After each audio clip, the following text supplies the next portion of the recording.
Crescono i bisogni ma le risorse restano carenti, è il grido d'allarme lanciato dalle organizzazioni di rappresentanza del terzo settore alla Regione, dopo un lungo confronto per chiedere fondi per coprire gli incrementi legati ai costi di rinnovo dei contratti collettivi nazionali di lavoro.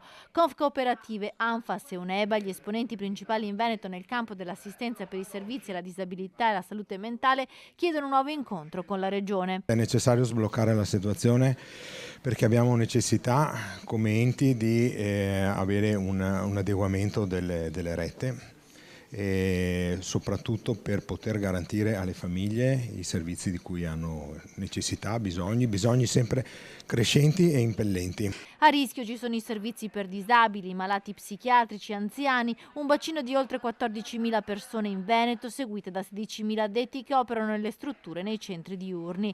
Le risorse messe in campo attualmente dalla Regione sono insufficienti, si stima ne servano almeno un terzo in più rispetto a quelle erogate. Le dipendenze e per i minori è stato trovato comunque un punto di equilibrio.